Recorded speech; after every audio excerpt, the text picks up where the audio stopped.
So, how is it that I have faith? And how is it that I have hope? How is it that I still believe in the things that seem impossible? Especially now with all this craziness and everything going on, and the world is just like literally upside down. It's insane. Yeah.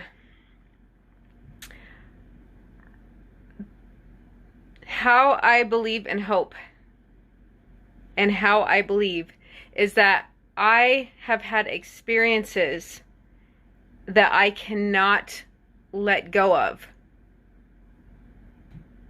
And I have looked for other people's experiences, and I have implanted those into my soul and into my heart. And that has built me up over the years to be able to have faith and to be able to look at the current circumstances and not identify with what's going on. Like, yeah, I know what's going on, but it's just like the weather. And yeah, I struggle at certain times, like for a moment. We all do. We all have doubts and fears and these things that come up. But if you have trained your mind and have actively chosen what you accept, then the majority of the time you'll have faith. Because that's what I've done. So I have these experiences that have happened to me, and I have a ton of them, but I'm just going to say the one that really sticks out like the most to me. It was actually a string of several different times. So 4 times to be exact. Okay? These 4-leaf clovers, I've never really thought very much about 4-leaf clovers. Like, it was never like a thing for me. But for some reason, my husband had it in his head that he really wanted a 4-leaf clover, because once upon a time he had a friend that had one and he wanted it. He saw it and he wanted it. And so I always heard him talk about these 4-leaf clovers. These 4-leaf clovers, he wanted one. And his father passed away about 6 months before me and my husband met. And his father actually prophesied us meeting before we met. So that's one thing. That's one thing. Hearing my husband talk about how he's always wanted these 4-leaf clover. We went to his father's gravesite, and we had to drive all the way down to Portland. So we're in Seattle.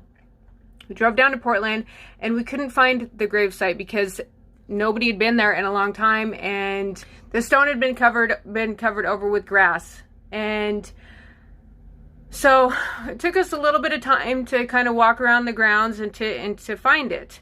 And we finally found it.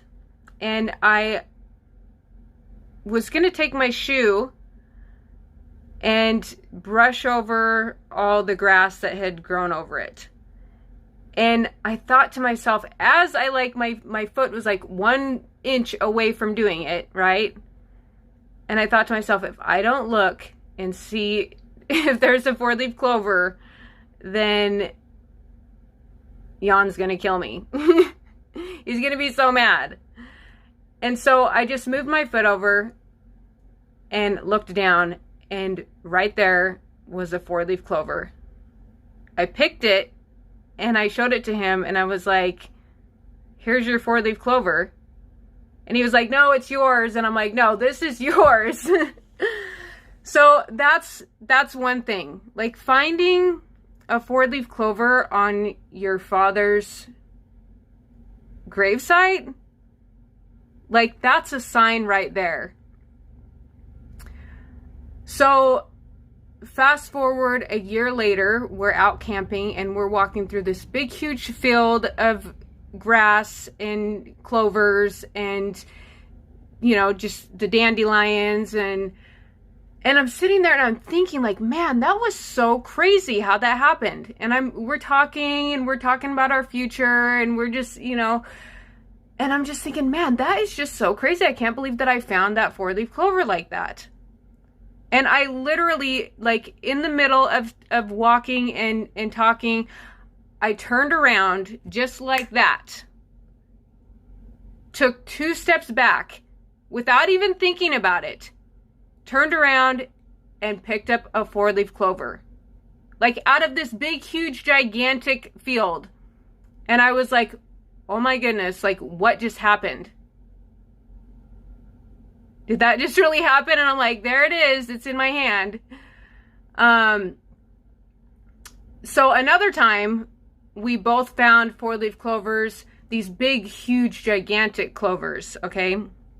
And don't ever try to take, when you get like big, huge, gigantic clovers, like, don't take those and try to laminate them before they are, before they're dry, because that's what happened to them. They got squished. But that's besides the point, because it was magical in the time to find them.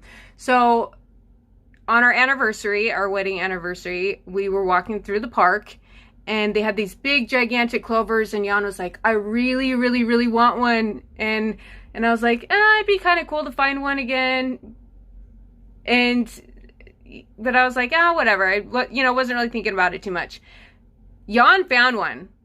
Like, the moment that he kind of, like, what he said he did is that he said that he really wanted to find one, but then he kind of, like, let go of it, let go of the, like that desperate feeling for it. And there it was. And the moment that he found one, I was like, well, that'd be kind of cool. But then I did the same thing. And I kind of was like, okay, well, whatever. You know, I found them before.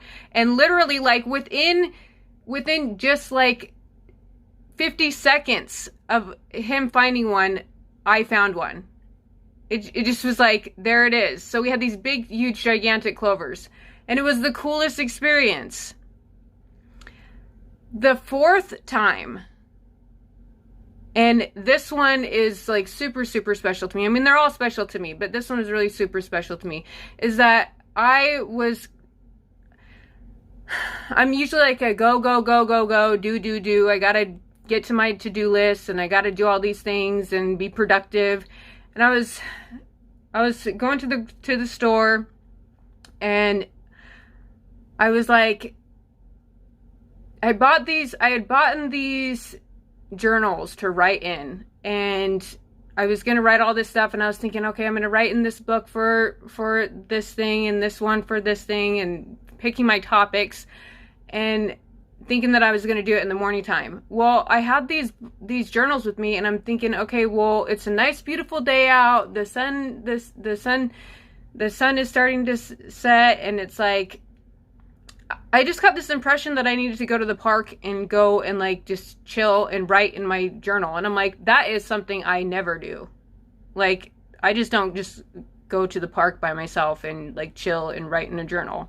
And then I was like, okay, that feminine part of me was like, yes, let's go do this and be in the moment. And then that masculine part of me was like, no, you got to go, like, do the bills, and, like, you got to get these other things done. And there's, like, a list and tasks and things. And I, for some reason, decided to go to the park, and I'm walking to where I'm going to go sit, and I'm thinking I'm going to write to my future children. And I'm like, it's taken me a lot of faith to know that I'm going to have children, to know that in my heart, because I'm almost 40 years old, not 40 yet, but almost. And it's been a journey, let me tell you. So, but I know that I'm having children. And so I'm thinking I'm going to write inside my journal, and I'm going to go and sit down in the grass and tell them to listen to their heart and to take the moment when it comes. Sorry if I'm looking at the wrong spot. Like, I keep on, I got a new phone, and the viewfinder is like it's in the wrong spot. The other one was on the other side. And I don't like that when people are sitting there and they're talking into their phone and they're like looking at themselves, because you need eye contact. I'm not talking to myself, I'm talking to you. Anyways, so I'm walking to go sit in the grass and to write in my journal. And as I'm going to go sit inside the grass, I look down and there's a 4-leaf clover. And I'm like, I literally was just like, what? So I followed my heart. My heart told me, go to the park, something I never do. Go and sit in the grass and write. And I just sat there, I looked at this 4-leaf clover, and I was like, is this real life? Is this for real? And I just sat there, just like awestruck. And it just built up my faith. Like, all 4 of those experiences built up my faith of like, okay, that's not an accident. That kind of stuff does not happen like just randomly. Okay? Those are not mistakes. Life is not a mistake. So that's just one. I mean, I wrap it all up into one because it's like this 4-leaf clover, you know, just this this random thing. But I have more experiences like that build upon my faith. And when I'm struggling and I'm like, what the heck is happening? I think back to those times and I'm like, yeah, that wasn't a mistake. There's no way. Actually, let me show you, because I have my little, this is kind of personal, but I'll show you guys. So I have my goal card, and like, it's like my own little affirmation and like what's personal to me and like what I want for my life. I call it my worthy goal, because I'm worthy of these goals. And so I've taken one of the 4-leaf clovers and I have put it in there. When you're struggling and you're going through things and you are losing your faith, go back to your memory bank, because I know that I'm not the only person that has an amazing story like that. And hold on to those things, especially now, because this is the time where we need to hold on to our faith and need to continue to believe, because fear is toxic to us. And I heard something the other day that was really that just really stood out to me, is that faith is to believe in something that you cannot see. And fear is to believe in something that you cannot see. And if you're going to have to choose one, I would choose faith over fear. So just think about that. So anyways, have a wonderful, beautiful day. It's kind of just like chill day for me. Yeah, I will see you guys later. Bye.